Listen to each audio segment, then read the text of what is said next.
अस्मद्गुरुभ्यो नमः। अस्मत्परम गुरुभ्यो नमः। अस्मत्सर्वगुरुभ्यो नमः। श्रीमते रामानुजाय नमः। लक्ष्मीनाथसमारम्भां नाथयामुनमध्यमाम् अस्मदाचार्यपर्यन्तां वन्दे गुरुपरम्पराम्। नमामि सद्गुरुं शान्तं सच्चिदानन्दविग्रहम् पूर्णब्रह्मपरानन्दम् ईशमानन्दिवल्लभम् सद्गुरु ज्ञानेश्वर महाराज की जय। समर्थ सद्गुरु स्वामी गोविंद देवगिरि भगवान की जय। अनंत श्री विभूषित जगद्गुरु रामानुजाचार्य श्री झालरिया पीठाधीश्वर श्री श्री 1008 स्वामी जी महाराज की जय। हम लोग गीता जी के सार को देख रहे हैं। मानव जीवन कैसे उन्नत हो,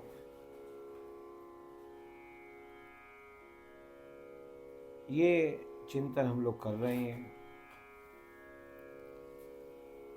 आत्मानुशासन, आत्मनिर्भरता, आत्मविश्वास, शारीरिक तप, वाचिक तप, मानसिक तप देख रहे हैं। और मानस तप में एक भाग हमने पिछले वीडियो में सुना, मनः प्रसाद, ये हमने उसमें देखा। मन का तप क्या है, मानसिक तप क्या है? तो मन का प्रसन्न रहना ही मानसिक तप है, पहला। दूसरा, सौम्यत्वम, सौम्य रहना, सॉफ्ट।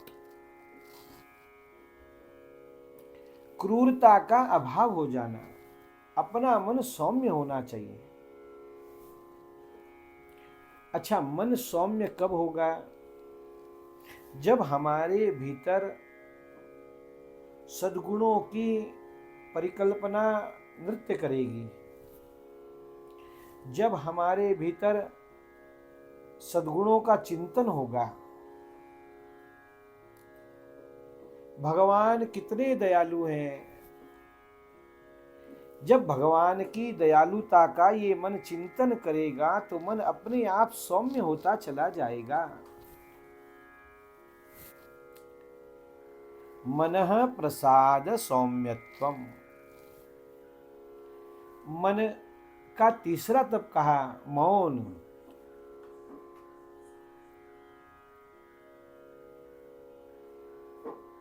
स्वामी शरणानंद जी महाराज कहा करते, एकांत सबसे बड़ी पाठशाला है और मौन उसका सबसे बड़ा पाठ है। मौन का जीवन में कितना बड़ा प्रभाव पड़ता है, इसका उदाहरण देखना हो तो भारत माता मंदिर के संस्थापक ब्रह्मलीन प्रातस्मरणीय स्वामी सत्यमित्रानंद जी गिरि जी महाराज का जीवन देखना चाहिए। एक एक वर्ष तक आप मौन रहते थे। मौन का कितना प्रभाव होता है जीवन पर, ये देखना हो तो वात्सल्य की कृपा मूर्ति, सत्य प्रेम करुणा, त्रिसूत्रीय को लेकर पूरे विश्व में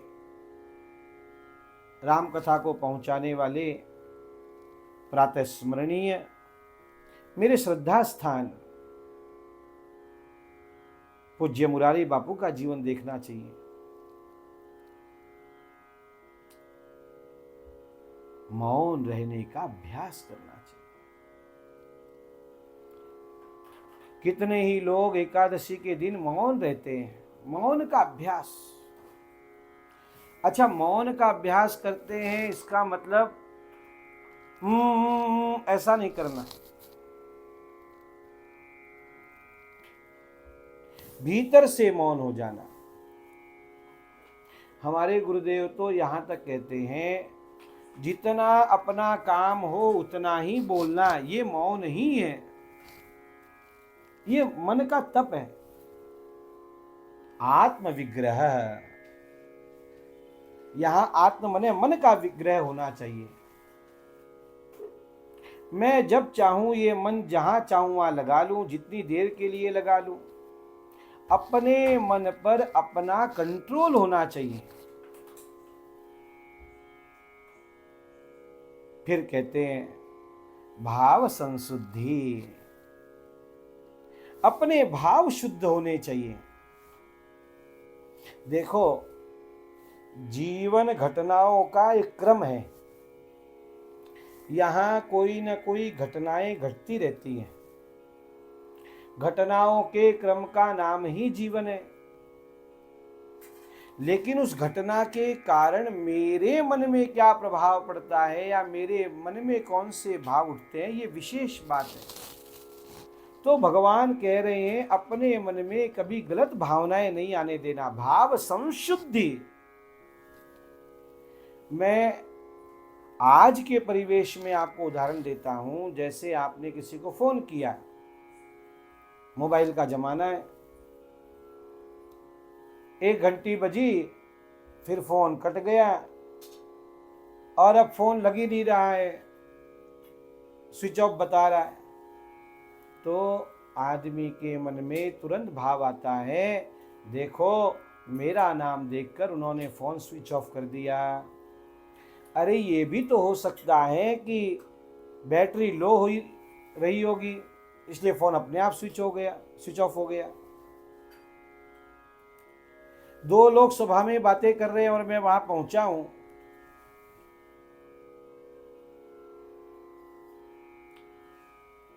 और उसी समय मुझे देखकर वो लोग हंस गए, तो मेरे मन में तुरंत आता है, देखो मुझे देखकर मेरी बातें कर रहे हैं, क्यों आपकी बातें करेंगे। कहने का भाव शुद्ध होने चाहिए, और भाव शुद्ध करने हैं तो भगवत कथा, भागवत कथा, भक्तों का चरित्र श्रवण करना चाहिए, तो अपने आप भाव शुद्ध होते चले जाते हैं मन के। तो ये मन का तप है। मनः प्रसाद सौम्यत्वम मौनमात्म विनिग्रह भाव संशुद्धि रीत्येत तपो मानस मुच्यते। भगवान हम सबको शारीरिक, वाचिक और मानसिक तप करने का सामर्थ्य प्रदान करे। इसी के साथ ये तप का एपिसोड यहीं पर पूरा करते हैं। अब अगले एपिसोड में गीता सार में एक नई बात लेकर हम लोग आएंगे। आपने चैनल को सब्सक्राइब नहीं किया है तो चैनल सब्सक्राइब जरूर करिए। गोपाल कृष्ण भगवान की जय।